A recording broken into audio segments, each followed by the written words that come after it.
Well, there has been so much rain and so much discharge from Lake Okeechobee that all this brown water is simply hugging the entire coastline of Sanibel, which is really unusual for this time of year. And local scientists tell me they're very concerned about the impact it's going to have on the local marine life. Brown water or not, it's a keeper. Well, let me ask you this. Have you seen the water clear on other occasions, other days? Not on this trip, but last year we have seen it clearer. This picture taken at Blindside Pass on Saturday shows just how unclear the water's been lately. The problem, a rainy dry season and record-setting discharges from Lake O for this time of year.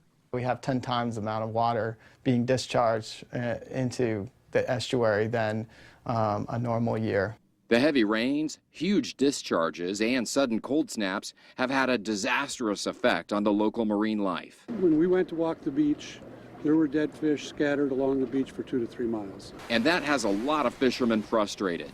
The color of the water's changed completely since they opened the floodgates, and the fishing has just deteriorated completely. I mean, I can't even get a bite today. But local scientists are worried about tomorrow, and they say they'll be closely monitoring the situation. It's a lot of fresh water. It has the potential to threaten a lot of habitat, and that habitat is really valuable for fisheries and for recreation purposes. So. Now, just a few yards away from me are the seagrass beds, and you can't see them because of the brown water. And that's a problem because the seagrass beds need that sunlight to replenish, and they play such a critical role in terms of the health of the ecosystem. So scientists are telling me that if this brown water doesn't clear out soon, it could be cause for alarm. Reporting live on the Sanibel Causeway, Warren Wright, Fox 4, in your corner. Anyone who gets work done will tell you beauty comes at a price, but it appears the suspect in this case didn't want to pay it, giving a whole new meaning to the phrase spa junkie. It's no glamour shot. This is Jennifer Lockwood Crinson's mugshot. She's accused of getting her face freshened up at the Laser Lounge and Spa last month, walking out on the bill and leaving employees stunned. Very shocked. Laser Lounge specializes in laser therapy, Botox, and dermal fillers. Raise your eyebrows for me. And the people who work here say she wasn't the easiest client, but they always treated her with respect. Multiple no-shows she had with us. We waived all those fees for her. They say when Lockwood Crinson finally showed up, she got the works, $955 in spa services.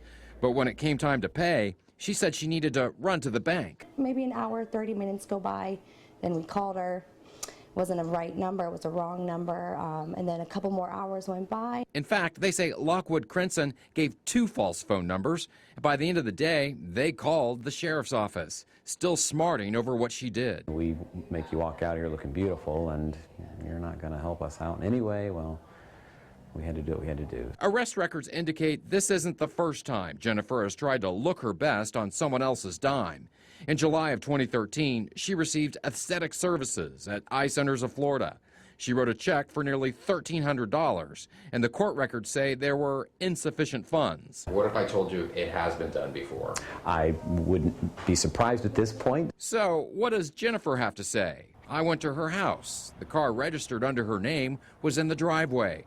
As I approached, a man opened the door, just a crack, asking me what I wanted. We understand that she got a lot of spa services and she never paid. The man at the door chuckled and said he didn't know where she was. Would she be available to talk? The answer was no.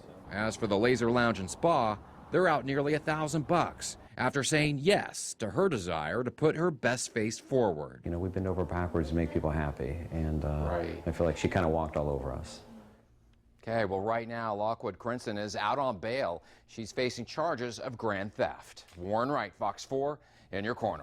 I'm here on the pier of Fort Myers Beach, where the threat of Erica has really proven to be more of a nuisance than anything else. But for a lot of the families that live in the low-lying areas across Southwest Florida, these days of continuous heavy rain have proven to be a real problem. An empty sand pit with a sign that says no more sandbags is all that remains next to the Fort Myers Fire Department headquarters in downtown Fort Myers. It was like this yesterday morning. People have been coming scraping the bottom here just to get any last bag they can.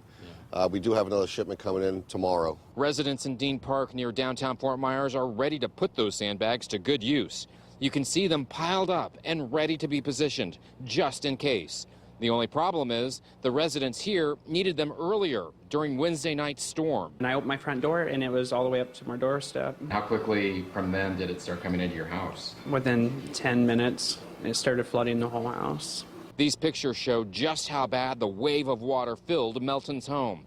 He's still cleaning up, hoping another heavy rain is not on the horizon. I just moved here a month ago and never thought that this house would ever flood out like that. Several of the residents I spoke to in Dean Park say they think the pump station didn't turn on in time, and once it did, the water went down almost immediately. We're going to be looking into that as well tomorrow. Reporting live in Fort Myers Beach, Warren Wright, Fox 4, in your corner.